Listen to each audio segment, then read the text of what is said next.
Alright, so these last couple of videos are going to be dedicated to really advanced tech, and I'm not going to be editing this. It's going to be pretty low effort stuff, but hopefully that should be fine. So the two concepts I'm talking about today are funneling to cancel and funneling into big wells. So let's start off with this example. Right away, I see that I'm in danger, and if they send me lines, I'm going to cancel with this eyepiece. But let's say they don't send me lines. Do I still send this, or should I be waiting to cancel? Your instinct should be, I wait to cancel. But what if they know that I wait to cancel? What if they see me with the eyepiece frozen in time, waiting for them to send lines so that we can cancel it and potentially get down from there? Well, at that point, you're screwed because you can't really do anything. But what if I said you actually shouldn't be waiting to cancel? You should actually just be stacking up. Now the question is, how do you stack up here? What you need to be doing is funneling. And what should you be funneling to? You should be funneling to the next garbage lines underneath it. So that would be this, this, this, and this. Make these parts the low parts of your stack with the extra pieces you have. Now, why should you be stacking? What if they send me lines during my stacking? Wouldn't I top out? The answer is, of course, no.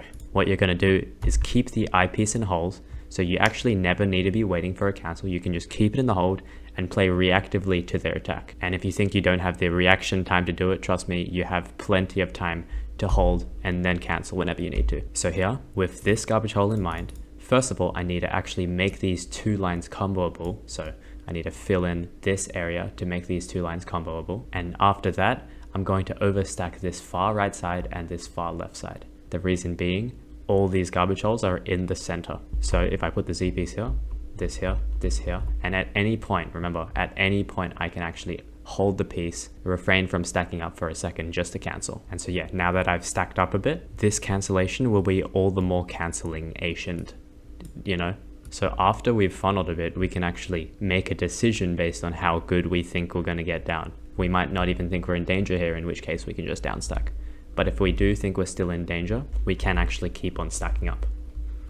If I can put the eyepiece over there. Yeah. So if we really, really want to, we can keep on stacking up and then go for the large downstack at the very bottom. But say they send us lines around here, we got plenty of cancellation material to work with here. We can go 1, 2, 3, 4, 5, and we live to fight another day. Let's take a look at the next example. So here, as you can see, I'm in danger again. So I'm going to set up this T-spin and use this T-spin not for sending, but for cancelling.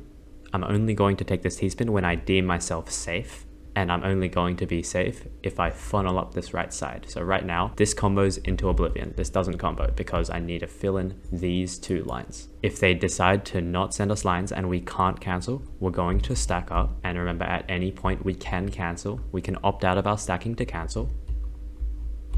And when we're feeling ready, when we're feeling lucky, we can then go for the downstack. And when I mean feeling lucky, I mean when they send us line, that's when we cancel. And there we go. That should have been ample cancellation to at least survive us a few more seconds at least. We can even go for a mid-game TKI. That's probably a good play.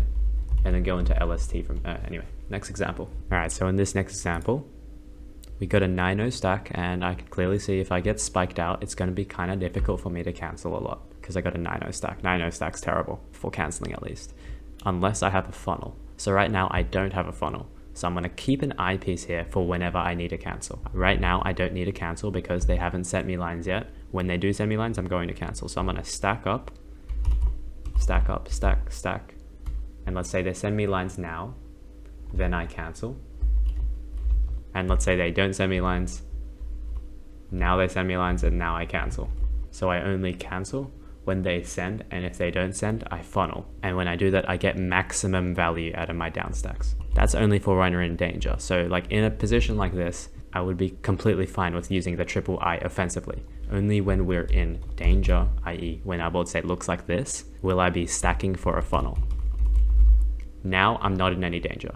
I can send this offensively. All right, so the next thing I want to talk about is comboing down into really large wells. And large wells, what they require is large stacks. So that means first you need to have a prophecy funnel, which is make sure that the wells are the low parts of your stack. And after that, you need to funnel into those wells. So let's just take a look at why these combos work. Okay, so the reason that this works is, say we didn't have this 4x4 box, say we didn't have this overstack on the left and right sides. Well, then we'd have to rely on pretty much entirely RNG, right? We'd have to have I, S, I, or maybe J, Z, I. You're leaving it all to chance here. But if we have a large overstack here, we can make as many skims as we want. We have so many more options. We can skim with the J, L, Z, T, S, L, N, and we can make it to the very bottom easy. And if we want to get a multiplier Tetris, we can simply use the other pieces, the filler pieces, to skim a little bit using the giant upstack. Cycle your Q to the I piece, and then take the multiplier Tetris to the very bottom. And this is a common theme with every single one of these Diao stack combos. He sees the well and overstacks the other side, or overstacks the other layers that aren't the well. Again, you'll see these two wells and a massive overstack on the right side. There you go. And again, actually literally the same thing.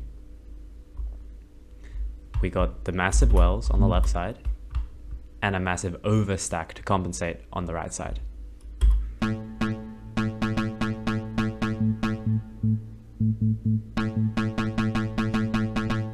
There you go. Even a third time again. We got the well on the left side and a clean overstack on the right side. And the two wells, this being the first one, this being the next one, are the lowest parts of the stack. This is why this combo is possible. Okay, and you'll see the exact same pattern, wells on this side and a massive overstack on the right side. He's waiting for it because he sees T-I-O, T-I-O-L, and probably J-Z, another I, what I'm assuming. Oh, looks like it's something a bit different. Oh yeah, I'll be down. This time the well is in the middle, so he's making sure this is the lowest part of his stack, or at least a low part of his stack. It doesn't have to be the lowest because you can fill this in with your combo, but it is safest to fill it in if you can. In this case, he's got double T, so he's obviously not going to do that. He doesn't get the RNG, but hopefully that makes sense. So he's overstacking the opposite sides of where the well is. If it's in the middle, he overstacks the left and right sides. If it's on the left side, if the well's on the left side, he overstacks the right side. If it's, you get the point. All right, so hopefully that's cleared some things out. These massive combos are not random, he just simply stacks for them to happen. So next time you see some of Diao's gameplay, you know what's actually happening, and you know what decisions he's making, you know how he stacks and why he stacks that way. Hopefully that's helped. See ya.